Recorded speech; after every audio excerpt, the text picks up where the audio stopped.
Coffee पर Kurukshetra show में मेहमानों द्वारा व्यक्त की गई राय और कमेंट्स उनके निजी विचार हैं। मेहमानों की राय को इंडिया टीवी या शो के होस्ट की राय ना मानी जाए। इंडिया टीवी का मकसद किसी भी व्यक्ति या वर्ग की भावना को ठेस पहुंचाना नहीं है।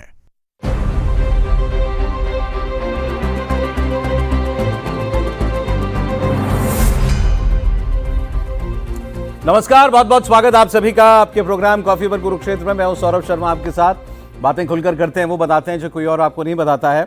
और आज बात करेंगे, प्रधानमंत्री ने 24 घंटे में 2 बार देश से अपील की है कि तेल ईंधन इसकी बचत करें, किफ़ायत से खर्च करें, इसको विदेश की यात्रा ना करें, सोना ना खरीदें, खाने के तेल में मुमकिन हो तो कटौती करें। उन्होंने अपनी तरफ से ये अपील इसलिए की कि हमें विदेशी मुद्रा ना खर्चनी पड़े। ये सारे सामान जो हम आयात करते हैं तो उसका देश के ऊपर बिल जो है वो कम हो, तो सरकार आगे भविष्य में अगर कभी सोच भी रही हो वो लोगों के ऊपर बोझ डालने का, तो वो उसको ना डालना पड़े। लेकिन इस पर जो पॉलिटिक्स हो रही है, उसने लगभग ये अपनी तरफ से ऐलान कर दिया है कि सरकार बहुत जल्द तेल गैस इन सब के दाम बढ़ाने वाली है। ये उसकी भूमिका बनाई जा रही है और ये सरकार का फेलियर है, सरकार के मैनेजमेंट का फेलियर है, सरकार की अर्थनीति का फेलियर है। लेकिन क्या सच में ऐसा है, इसकी बात हम करेंगे। हम जिस परिस्थिति में हैं, दुनिया के जो हालात बने हुए हैं, उसमें भारत का तो कोई दोष नहीं है, लेकिन क्या हम औरों से बेहतर परिस्थिति में हैं या औरों ने हमसे बेहतर इंतजाम किया, ये भी चर्चा होगी आज। प्रोग्राम में आलोक मेहता जी आ गए हैं। सर, बहुत स्वागत है आपका। और हमारे साथ वैभव सिंह जी हैं, विदेश मामलों के जानकार हैं, बहुत स्वागत है आपका भी। और international affairs expert professor Amitabh Singh ji भी हमारे साथ हैं। बहुत स्वागत है आपका। बड़े दिनों से आपके मैं भी मिला तो मैंने कहा कि ट्रंप ने मिलवाई दिया आप लोगों से एक बार फिर, या ट्रंप का या मोदी जी ने अपील कर दी, तो उसके बाद अरे सोने की बड़ी चर्चा हो रही है। सर, सोना ना खरीदें, प्रधानमंत्री ने कहा, तो ये बड़े वो चल रहा है। तो फिर पुराने बयान निकाल के बताए जा रहे हैं कि मनमोहन सिंह जी ने भी कहा था एक बार सोना ना खरीदिए, चिदम्बरम जी ने भी एज फाइनेंस मिनिस्टर कहा था सोना ना खरीदिए। तो उस वक्त क्या वो उस वक्त की अर्थनीति की विफलता थी। लेकिन यहाँ से जो भूमिका बन रही है वो यहाँ आगे की ट्रेजेक्ट्री क्या है, क्या, क्योंकि प्रधानमंत्री ने कहा कि हमने कोरोना जैसे संकट का भी मुकाबला किया, तो कोरोना में तो बहुत बंदिशें थी, सब लोग घरों में कैद थे, तो ठीक है भाई, उस वक्त कोई तेल डीजल नहीं खर्च हो रहा था, लेकिन अर्थव्यवस्था बैठ गई थी, हम रिसेशन में चले गए थे। तो एक तो ये बात यहाँ समझनी बहुत जरूरी है। प्रधानमंत्री ने अपील तो जरूर की है क्योंकि दुनिया में संकट है, ये वैश्विक संकट है, लेकिन क्या भारत सरकार और भारत का प्रधानमंत्री ये चाहेगा कि भारत की इकोनॉमी पर इंच बराबर भी चोट आए? क्या वो कोई ऐसी बात कहेंगे जिससे हमें हमारी इकोनॉमी को कोई नुकसान हो? जवाब है नहीं, कोई सरकार ये बिल्कुल नहीं चाहेगी। 4 पैसे बचाने के लिए 10 रुपए का नुकसान कोई नहीं करता।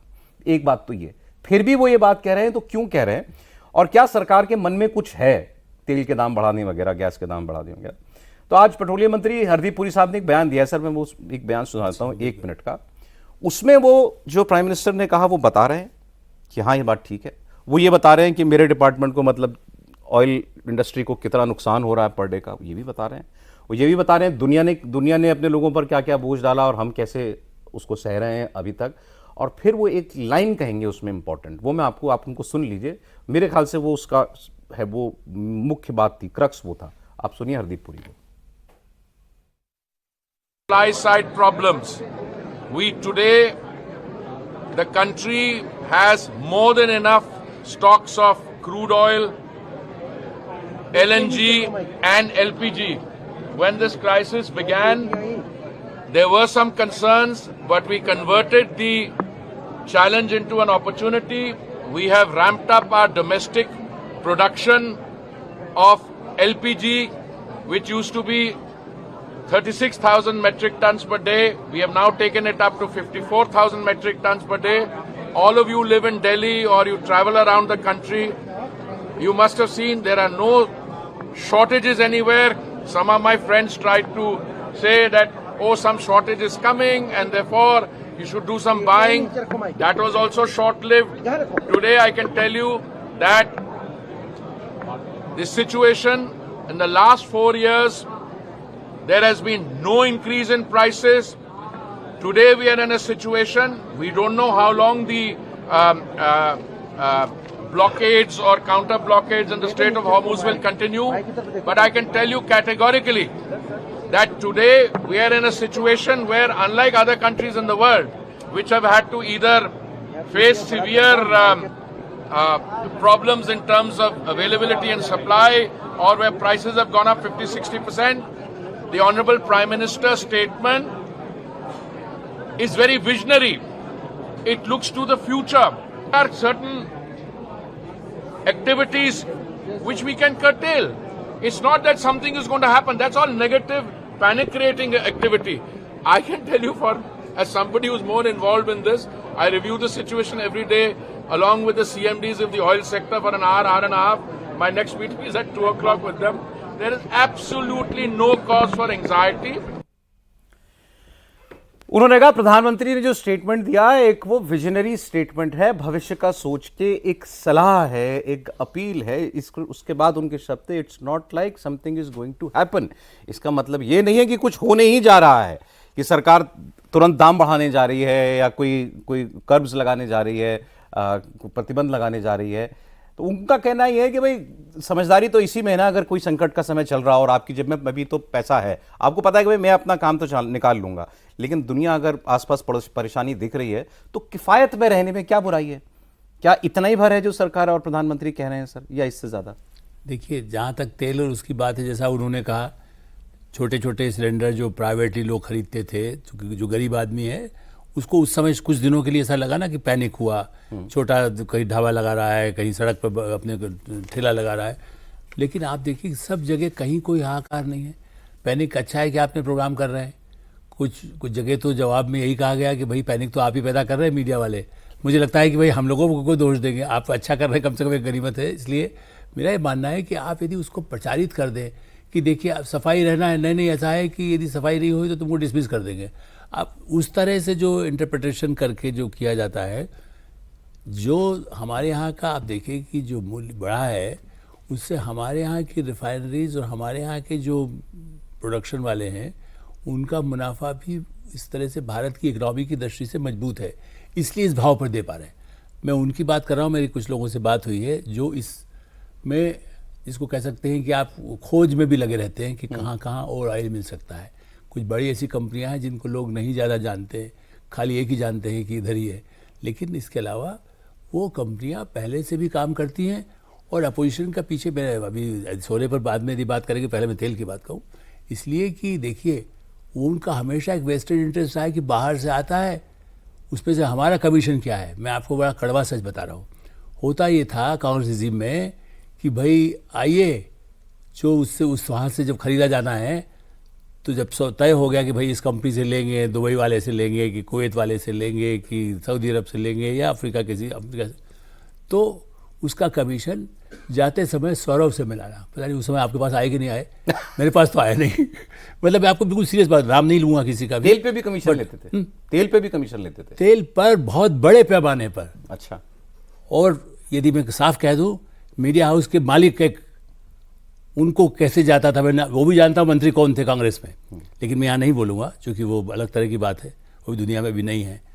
तो मैं इसलिए कह रहा हूँ कि आप इसको खाली वैसे देख रहे हैं कि विरोध है, वेस्टेड इंटरेस्ट उनको लगता है कि आप ज़्यादा खरीदिए और हमें, अब वो ठीक है, अच्छा विरोध वाले को भी दिया था ना भाई, उन्होंने कहा उनसे जाके मिलाइएगा, तो एक अटैची वहाँ दे दिया, एक वहाँ दे दिया तेल। इसीलिए भारत में तेल का प्रोडक्शन पिछले कुछ 10-15 वर्ष अभी खास करके ज़्यादा बढ़ाया गया है। और अब कह सकते हैं भाई गुजरात की कंपनियां क्यों हैं, ये तो कोई बात ही नहीं है। राजस्थान में, यदि राजस्थान में है तो राजस्थान में काम करेगा। असली दिक्कत यही है कि उनको किसी तरह से ऐसे जो वेस्टेड इंटरेस्ट हैं, इसलिए तेल के कुएं हम लोग नहीं खरीदते थे। कांग्रेस के ही एक एम्बेसडर बने थे और वो उसमें से गए थे, मैंने कहना चाहिए पॉलिटिक्स से। उन्होंने मुझे कहा कि हमने इतना बार बार कहा कि साहब अभी खरीद लें, चाइना खरीदता है तो हमारे पास और भी जब लेना होगा, आपका भी कुआं होगा यदि अफ्रीका में या इधर इस कंट्री में, और मैंने मुस्लिम रहे हैं इसलिए मैं नाम मैंने फिर नहीं ले रहा हूँ। तो उन्होंने कहा कि हाँ वो ये फाइल घूमती रही, नहीं खरीदा गया, क्योंकि यदि वो खरीद लेंगे, आप लेंगे तेल तो आ जाएगा, फिर वो वैसे दूसरी कंपनी खरीदने में कमीशन कैसे मिलेगा। तो इसके पीछे जो एक वेस्टेड इंटरेस्ट है, तो दिमाग में, अब मैं नहीं कह रहा हूँ कि पैसा अभी मांग रहे हैं, लेकिन आपने एक जो इन प्रिंसिपल बात की, सोचिए वो क्या कह रहे हैं आलोक जी, कह रहे हैं कि भाई जिसको अगर चोरी करने किसी की नियत हो तो वो तो चाहेगा कि बाहर से खरीदो, कि इसमें 4 पैसे मुनाफा हम भी बना लें। यहाँ तो उल्टा अपील हो रही है कि बाहर का मत खरीदो, बाहर का कम से कम इस्तेमाल करो। एनीवे, अब सवाल ये वैभव, क्या हालात ऐसे हैं कि देर सवेर भारत सरकार को अभी तो अपील की जा रही है, फिर कुछ ऑर्डर निकालने पड़े, दाम बढ़ाने पड़े, मैंडेटरी कुछ लोगों से कहा जाए, कुछ इंडस्ट्री से कहा जाए कि भाई आप घरों में लोगों को बैठा के काम कराइए, स्कूल कॉलेज यूनिवर्सिटी वगैरह में तो चली रही है बात हो जाए, या आईटी सेक्टर को कहा जाए कि आप वर्क फ्रॉम होम ज़्यादा कराइए, उसको लोग सीधा कोविड से जोड़ते हैं, क्योंकि अब एक लोगों को अभ्यास में तो आ गया कि हाँ ये किया तो जा सकता है। तो क्या कुछ ऐसा उस दिशा में हम बढ़ रहे हैं? हो सकता है। अगर देखिए, क्योंकि ये जो कॉन्फ्लिक्ट है ये तो चलेगा, लंबा चलेगा। या मैंने आपके ही प्रोग्राम पे कहा था, मैंने कहा चलेगा लंबा, तो आप कह रहे थे शुभ शुभ कहिए लेकिन देखिए, जो फैक्ट है वो फैक्ट है। ये कॉन्फ्लिक्ट अगर 1-2 महीने में ख़त्म होने वाला होता अगले, तो हमारे पास इतना क्वेश्चन है कि हम अगले 1-2 महीने मैनेज कर लेते। 690 बिलियन डॉलर का रिजर्व है। वही मैं कह रहा हूँ ना कि अगर 1-2 महीने कहीं बात होती और 3 महीने में अगर खत्म हो जाना होता, तो प्रधानमंत्री मोदी इस तरह की बात नहीं कहते। उनको भी ये चीज़ दिख रही है, जो विजनरी की बात की है ना, वो विजन यही है कि उनको भी दिख रहा है कि ये वॉर नहीं रुकेगी। उनके पास भी असेसमेंट्स और रिपोर्ट्स जो हैं वो आई होगी कि ये प्रोलॉन्ग कॉन्फ्लिक्ट है, और इजराइल खास तौर पे वो बिल्कुल भी बैक डाउन करने को रेडी नहीं है।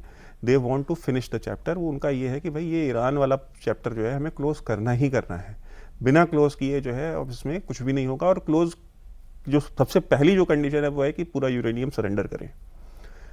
इसके अलावा इससे कम पे इजराइल तैयार नहीं है, और ईरान, हमको भी पता है, आपको भी पता है कि वो यूरेनियम देने को रेडी नहीं है कि भाई हम सरेंडर नहीं करेंगे, आप मॉनिटरिंग करा लीजिए, IAEA से करा लीजिए, आप कोई और ग्लोबल एजेंसी ले आइए, आप किसी थर्ड वर्ल्ड कंट्री में कहिए हम रख देते हैं, लेकिन हम सरेंडर नहीं करेंगे। लेकिन इजराइल जो है वो उस पर कॉम्प्रोमाइज़ नहीं करेगा, और अगर इजराइल कॉम्प्रोमाइज़ नहीं करेगा तो ये कॉन्फ्लिक्ट चलेगा। और इजराइल अकेला नहीं है, इजराइल को उस रीजन में जो सबसे बड़ी बैकिंग मिल रही है इस पूरे उसके ऊपर, वो है UAE की। UAE भी इससे कम पे कॉम्प्रोमाइज़ करने को रेडी नहीं है। ये थ्रेट खत्म करो हमेशा। हाँ, क्योंकि UAE की जो पूरी इकोनॉमी है, अगर आप 1960 के दशक का UAE की इकोनॉमी का साइज निकालिए, एक कंपैरेटिव स्टडी दे देता हूँ, जैसे सऊदी अरेबिया की इकोनॉमी 1960 में कितनी थी और UAE की कितनी थी। सऊदी अरेबिया से 20 गुना छोटी इकोनॉमी थी UAE की। आज 2026 में सऊदी अरेबिया की हाफ साइज की इकोनॉमी है UAE। तो आप सोचिए कि ग्रो कितना किया है उसने। ठीक है। तो UAE जो है उस रीजन में वो ये मानता है कि भाई उसमें ऑयल के अलावा टूरिज्म और उनकी जो सर्विसेज हैं ये एक बहुत बड़ा रोल प्ले किया है उनकी इकोनॉमिक ग्रोथ में। ठीक है। और जो सबसे ज़्यादा थ्रेटन कर रहा है ईरान, वो उनकी सर्विसेज और जो टूरिज्म की इंडस्ट्री है उसी को कर रहा है। तो अगर ईरान का अगर ये चैप्टर क्लोज नहीं होता है तो UAE के लिए भी एक बहुत संकट का वो है, बादल है। तो UAE भी रेडी नहीं है। तो ये दो जा भी रहे हैं। हाँ, और ये दो कंट्रीज ऐसी हैं कि जो बहुत ज़्यादा लेवरेज रखती हैं अमेरिका के ऊपर, इजराइल और UAE। क्योंकि अगर आप देखें तो अमेरिकन जो सिक्योरिटी स्टेट है उसका एक बहुत बड़ा सेटअप जो उस रीजन में जो सबसे बड़ा सेटअप है वो बेसिकली या बेस है वो UAE में है। मिलिट्री बेस तो मान लीजिए आप कह लीजिए कि भाई सेंटकॉम जो है वो दोहा में है, कतर में है, बट उसके अलावा जो सिक्योरिटी सेटअप होता है, जो इंटेलिजेंस बेस्ड होता है, वो सारा UAE में। हम इस कॉन्फ्लिक्ट के फरवरी के अंत में शुरू हुआ था शायद ये, तो तब से अब तक में हम वहीं खड़े हैं जहां खड़े थे रेजोल्यूशन की तरफ, या कुछ बढ़े हैं? देखिए मैं समझा नहीं। हम मतलब दुनिया देखिए हम वहीं खड़े हैं, हम वहीं खड़े हैं, कॉन्फ्लिक्ट वहीं पे खड़ा है। और ये कॉन्फ्लिक्ट आप देखिएगा, हो सकता है कि आने वाले समय में जितना वायलेंस हमने देखा है इससे कहीं ज़्यादा वायलेंस भी हम देख सकते हैं। ओके, ठीक है। और इससे कहीं ज़्यादा वायलेंस होगा, क्योंकि इस जो वायलेंस जो अब होने वाला है, इस वायलेंस में UAE भी शामिल होगा, क्योंकि अभी तक UAE ने सिर्फ डिफेंस किया है, ऑफेंस नहीं किया है।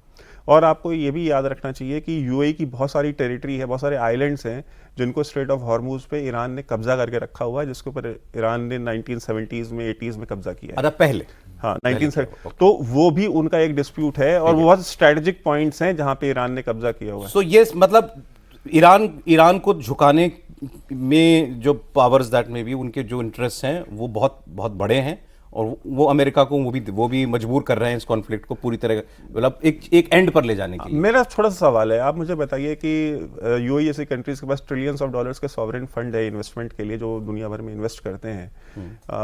अमेरिका में भी इन्वेस्ट कर सकते हैं, और डोनाल्ड ट्रंप जैसा व्यापारी प्रेसिडेंट हो तो कहना ही क्या है। अगर वो ये कह देते हैं कि भाई आप ये वॉर मत खत्म कीजिए, हम इसमें से $200 बिलियन हम अमेरिकन US इकोनॉमी में इन्वेस्ट करेंगे, तो उनके लिए पीनट्स हैं $200 बिलियन UAE के लिए। कह देंगे हम कर देंगे 200 बिलियन आपके यहाँ, तुम लड़ो। हाँ आप लड़िए।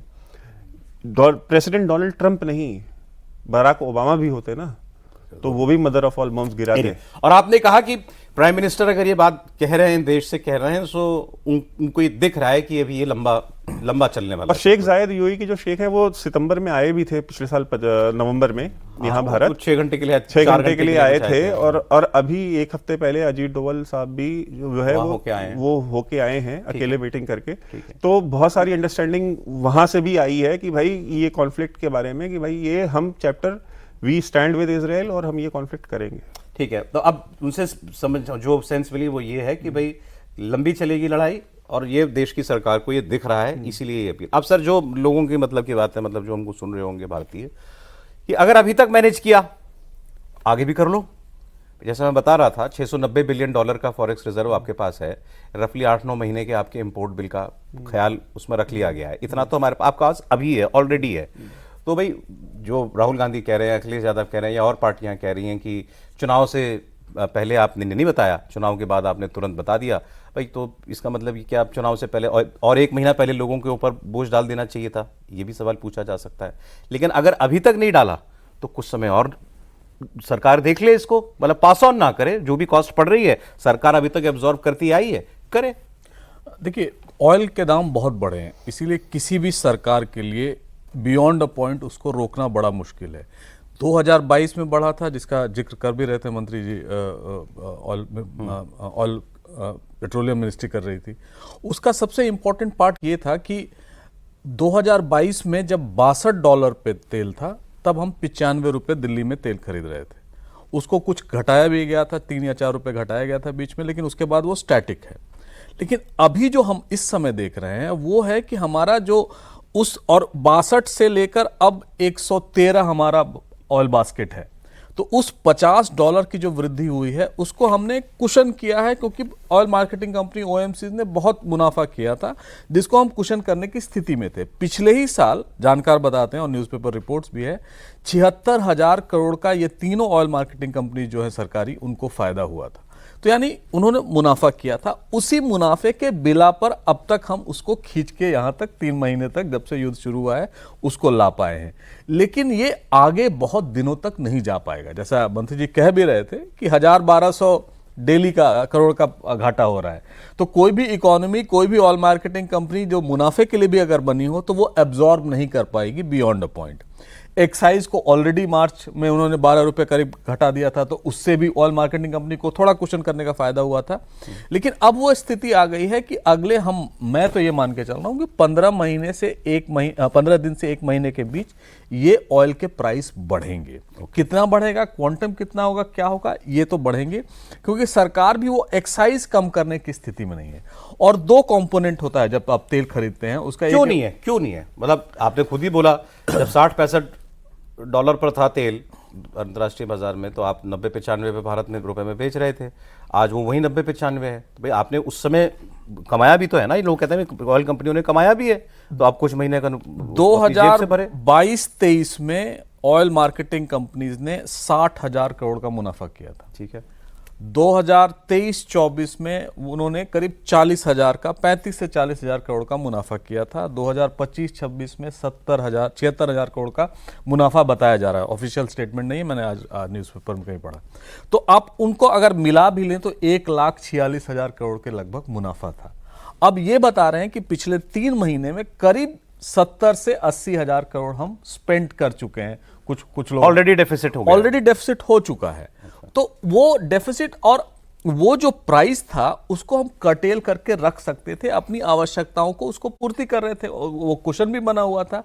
लेकिन अब सरकार का ये कहना है कि अब हम उससे ज्यादा नहीं जा सकते हैं। देखिए, एक बहुत अच्छा था जब पिछले बार जब ये ऑयल का प्राइसिंग मैकेनिज्म स्टैब्लिश किया गया था, हमने उसको मार्केट लिंक कर दिया था कि हर 15 दिन पे बढ़ाते थे, अगर बढ़ जाता था तो घटाते थे, अगर घट जाता था तो वो एक तरह से ठीक भी था। लेकिन सरकार ने सोचा कि अगर इसको ब्लॉक करके रखा जाए तो कुछ मुनाफा जो कोविड के बाद है, जो ऑयल जो लॉसेज हुई हैं, उनको कॉम्पेंसेट करने में और जो कल्याणकारी कार्यों के लिए इंफ्रास्ट्रक्चर के काम भी हुए हैं, फिर इतनी वेलफेयर स्कीम्स भी जो हैं वो सरकार चलाती है। अभी जो गणित बताया प्रोफेसर साहब ने, तो आप ये बता रहे हैं कि भाई बियॉन्ड अ पॉइंट, और वो पॉइंट लगभग आ गया कि ना तो वो कॉस्ट और वो नुकसान अब कंपनियां झेल सकती हैं और ना उसको सरकार सब्सिडाइज कर सकती है। तो कुछ तो बढ़ोतरी अगर यही चलता रहा तो करने को मजबूर हो जाएगी सरकार।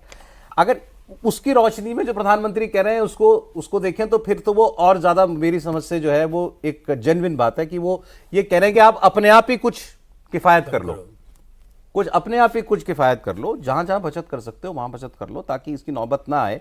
अब डेटा की बात हो रही है तो एक डेटा सर ये है कि हर $10 में जो दाम क्रूड का बढ़ता है, हमारा बिल जो है वो 15 से 20 बिलियन डॉलर तेल का मतलब इंपोर्ट का वो बढ़ जाता है।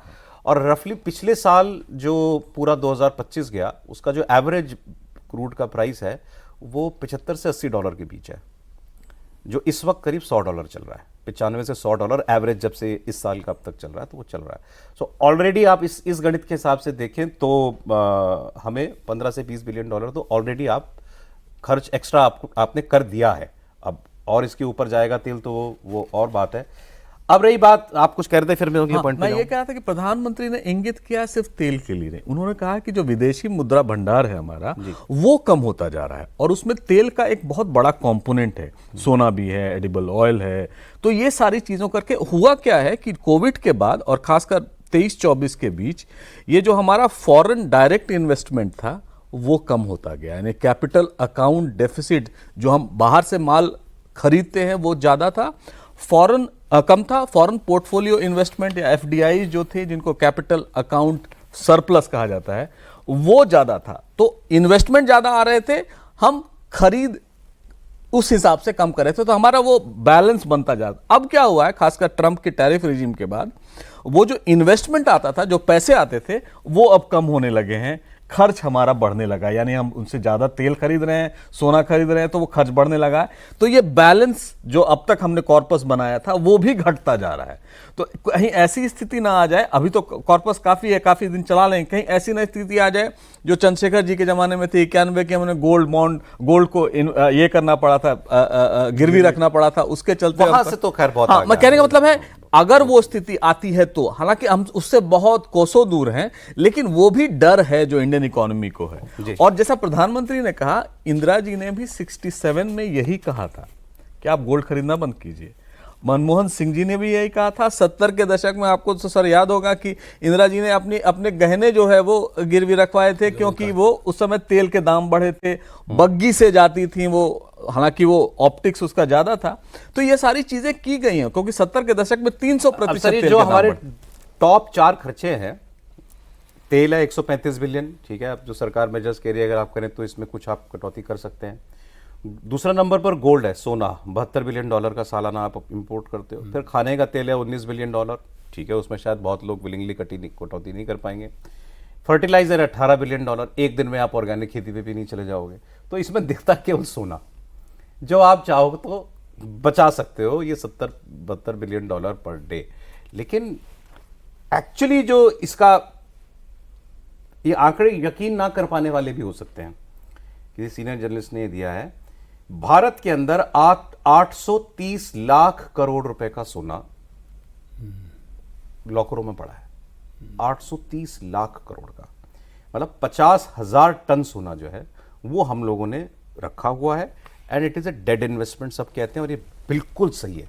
मुझे इतने हमारे यहाँ ये गोल्ड लोन वाली कंपनियां भी खुल गई, तब भी मेरे जानकारी में एक भी आदमी नहीं है जो अपने सोने का उपयोग करता हो, एक भी नहीं है। मुझे नहीं पता आप लोगों की जानकारी, नोबडी यूजेज इट, कोई नहीं यूज करता उसको।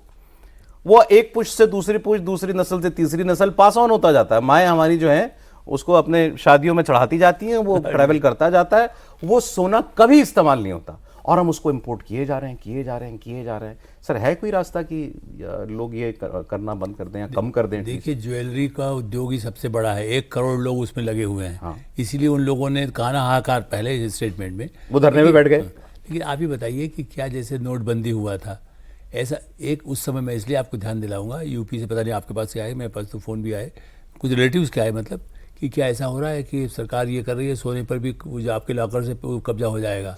ये पूछने लगे लोग। मैं बता रहा हूँ आपको, उस समय पूछ रहे थे, नॉट टुडे। अच्छा, मैं कह रहा हूँ पिछले जब कुछ हुआ ना, जब नोटबंदी के टाइम, हाँ, उसके बाद ये बीच पे काफ़ी चलाया गया कि क्या इसके बाद तो ये भी बंद हो जाएगा। तो ऐसी अफवाहें चला करके भी तो पैनिक पैदा किया जाता है। तो लोगों को ये ठीक है, आपने जो कहा कि लोग क्या होता है, अभी दिया, अब जैसे यंग जनरेशन है, हमारी बेटी दूसरे, और आप कितने यंग लोगों से पूछिए, शादी में जो दिया जाता है वो लाकर वो देखना भी उनकी इच्छा नहीं होती है कि ठीक है एक बार पहन लिया हमने फिर दूसरा है, बल्कि एक एक अपना बड़ा भारी बिजनेस है जो आर्टिफिशियल पहन करके लोग जाते हैं, सोने वाले को खाली ताले में रख देते हैं।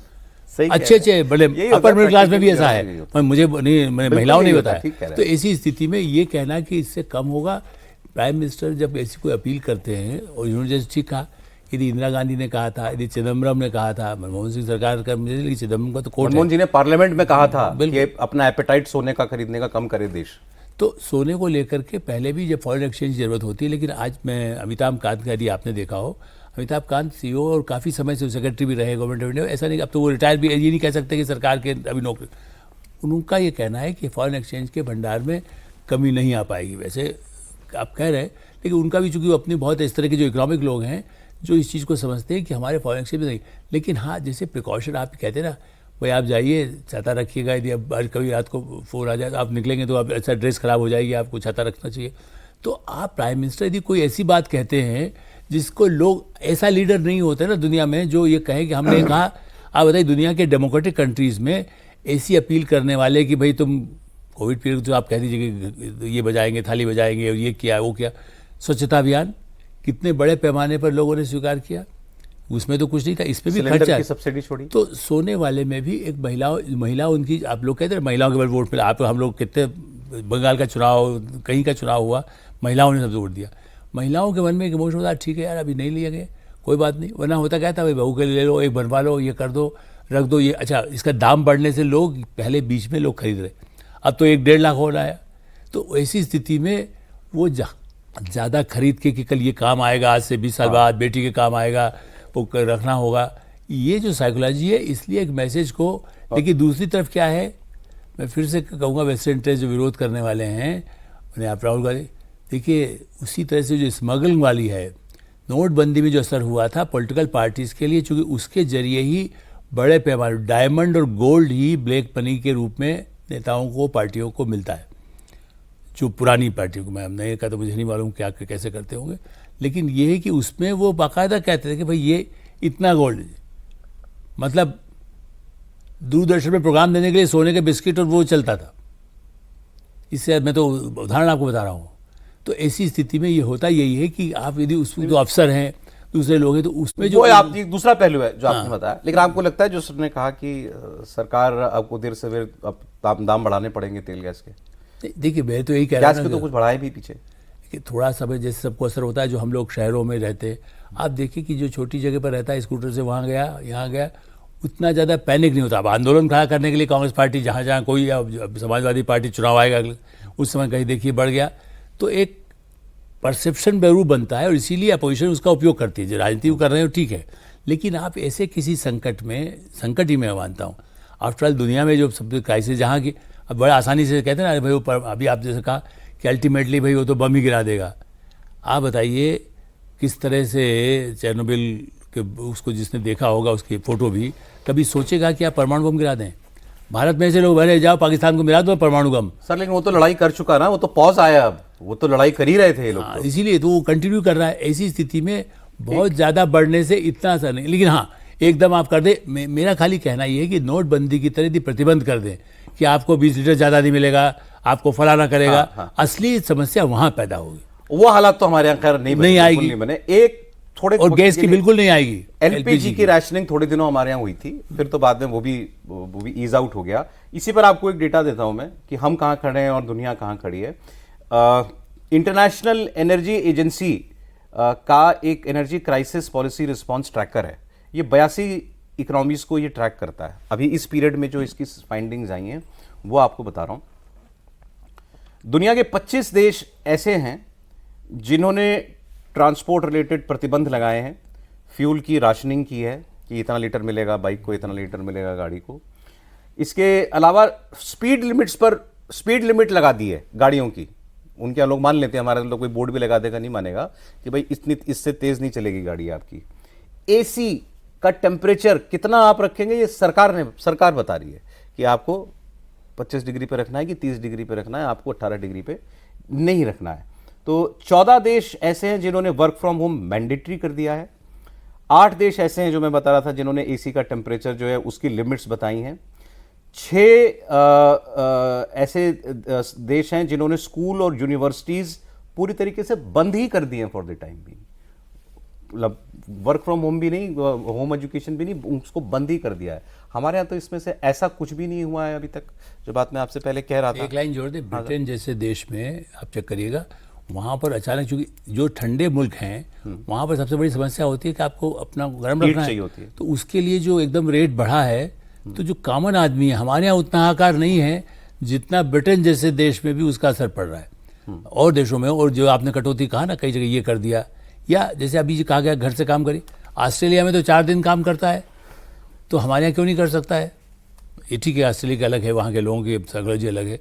हमारे यहाँ जैसे आप कह देंगे तो भाई नहीं वैसे ही काम नहीं करते कई लोग, वो अलग बात है, लेकिन यूँ कहा जाए कि भाई आप यदि वर्क फ्रॉम होम सर करेंगे। जो बात लेकिन शुरुआत में कह रहा था, इकोनॉमिक इम्पैक्ट भी तो नहीं देखना है ना कि इसका क्या है। आप सभी से सभी को घर बैठा दो, तेल बचाने के लिए घर ही बैठा दिया तो इकोनॉमी जो है वो नीचे चली जाएगी, तो उसका भी कोई फायदा नहीं है। नहीं, कोई कंपलसरी, मैं ये क्या कंपलसरी क्या कुछ होगा, नहीं मुझे नहीं लगता। लेकिन ये बताइए कि इस सब के बीच में, जैसा अभी हरदीप पुरी जी मंत्री जी बता भी रहे थे, तेल गैस कम से कम सप्लाई साइड जो है वो तो भारत ने सुनिश्चित की रखी। जी, वो सुनिश्चित कर रखी है और वो हमेशा रहेगी उसकी। ऐसा मुझे नहीं लगता है कि ऐसा कोई प्रॉब्लम होगी। और देखिए, जो नॉन एसेंशियल वर्क है ना, जो नॉन एसेंशियल कुछ, देखिए बहुत सारे कार्यालय हैं, बहुत सारी ऐसी सेक्टर्स हैं, इंडस्ट्रीज हैं जहाँ पे फर्जी ऑफिस में लोगों को बुलाया जाता है जस्ट बिकॉज उनको ऑफिस में बिठा के 10 घंटे घिसना है। ठीक है, IT सेक्टर में एक बंदा बैठा है, लैपटॉप पे कोडिंग कर रहा है, वो कोडिंग अपने घर में भी बैठ के अपने लैपटॉप पे कर सकता है। ठीक है, उसके सारे क्लाइंट्स US में बैठे हुए हैं, यूरोप में बैठे हुए हैं, वहाँ बैठे हुए हैं, वो उनके साथ कम्युनिकेट कर रहा है, उसका ऑफिस में कोई काम नहीं है, लेकिन फिर भी कंपनियां जबरदस्ती बुलाती हैं। क्यों? क्योंकि ऑफिस यहाँ पे लिया हुआ है, उसका रेंट दे रहे हैं, तो तुम आओ ऑफिस, हम तुमको सैलरी देते हैं। घर बैठ के मौज तो नहीं कर रहा होगा। नहीं भाई, आप तो अगर वो मौज करेगा तो आप उसको रखेंगे अपने यहाँ। आप तो अगर उसकी परफॉर्मेंस नहीं होगी तो आप तो उसको निकाल देंगे। तो और इवन कोविड के टाइम पे क्या वर्क फ्रॉम होम आपने नहीं कराया है? नहीं तो फिर सरकार, फिर सलाह की क्या जरूरत है? फिर आप ऑर्डर निकालो ना, आप गाइडलाइन दो। मैं वही कह रहा हूं कि सरकार आने वाले समय में जो मुझे लगता है करेगी, कि अभी सरकार सलाह दे रही है, इंडिकेशन दे रही है, आने वाले समय में सरकार इस तरह के सेक्टर्स को आइडेंटिफाई करेगी जहां पे लोगों को जबरदस्ती ऑफिस जाए बिना भी घर से बैठ करके 100% अपना वर्क कर सकते हैं, तो उनको सरकार फिर नोटिफिकेशन इशू करेगी कि भाई आप EAS सेक्टर के लोग इस चीज से जुड़े हुए, इनको जो है वर्क फ्रॉम होम ही करना है। ये तो बताइए, आपका जो कोर इंटरेस्ट एरिया है वो पाकिस्तान, वो क्या हुआ, उसके मीडिएशन का क्या हुआ? देखिए, वो तो मैं आपसे पहले कह रहा था कि भाई आप जो है कि ये बेगानी शादी में अब्दुल्ला दीवाना, आप जो है कि अब भाई देखिए 2 साइड लड़ रहे हैं। कॉन्फ्लिक्ट जो है बेसिकली इजराइल और ईरान के बीच का है, और वो मीडिएशन करवा रहा है और इजराइल को रिकॉग्नाइज नहीं करता। इजराइल उस मीटिंग का हिस्सा नहीं है, उस नेगोशिएशन का पार्ट नहीं है। इजराइल के एम्बेसडर मेरे यहाँ आए थे घर पे, मैंने उनसे पूछा, मैंने कहा कि ये नेगोशिएशन कैसे हो रही है, मैंने कहा बहुत डिटेल्ड पॉडकास्ट भी किया, मैंने उनसे पूछा, मैंने कहा कि ये कैसी मीडिएशन है जिसमें मीडिएशन में आप है ही नहीं, 2 पार्टी में से एक पार्टी गायब है, तो ये कैसी मीडिएशन हो रही है? तो वो उन्होंने जवाब दिया, मैं वो बता रहा हूँ, क्या this is a complete circus. अच्छा, हाँ, क्या ही सेड कि this is a complete circus. कहते हैं कि we do not accept it, we do not recognise it, ठीक है, we do not agree with it. ठीक है, और ईरान और अमेरिका दोनों नाराज हो रहे हैं कि दोनों को ही सच नहीं बता रहा है। नहीं, ईरान और अमेरिका दोनों नाराज नहीं हो रहे। मेन चीज क्या है कि देखिए, कॉन्फ्लिक्ट तो इजराइल और ईरान का है ना, अमेरिका भी तो इसमें आकर के एक थर्ड पार्टी बना हुआ है, मेन पार्टी तो वो नहीं है, मेन पार्टी तो इजराइल और ईरान है। तो पाकिस्तान अगर निगोशिएट करा रहा है तो कैसे निगोशिएट करा सकता है? वो कॉन्फ्लिक्ट नहीं निगोशिएशन होगी। वो ठीक है, वो अपने यहाँ पे सौदा बेच रहे हैं अपनी आवाम को, दुनिया में एक प्रोपेगेंडा कर रहे हैं कि जी देखिए हम तो नेगोशिएशन करा रहे हैं, हम पीस मेकर हैं, उनको एक मौका मिल गया है प्रोपेगेंडा करने का। वो प्रोपेगेंडा है, उससे ज़्यादा कुछ नहीं है। ठीक है, एक चीज़ मैं जो उसमें ऐड करना चाहता हूँ कि आप देखिए, इंदिरा गांधी ने जवाहरलाल नेहरू को पता है कि उन्होंने बोला कि भाई कोरिया में भी युद्ध होता है, अमेरिका में भी कुछ होता है, तो हमारे यहाँ असर पड़ता है। लाल बहादुर शास्त्री ने कहा एक टाइम खाना खाइए, ठीक है, जय जवान जय किसान का जब नारा दिया। इंदिरा गांधी ने अपना खुद के जेवर दान दिए, दुनिया पूरे भारत देश से जो है लोगों के जेवर मांगे। खुद हमारी घर की, हमारी जो बड़ी थी, हमारी महिलाओं ने जो है जेवर दिए थे दान उस समय, और सिर्फ हमारे नहीं, अगर आप पूछेंगे आपके कमेंट सेक्शन में हजारों लोग बोलेंगे भाई हमारे घर वालों ने भी दिए थे।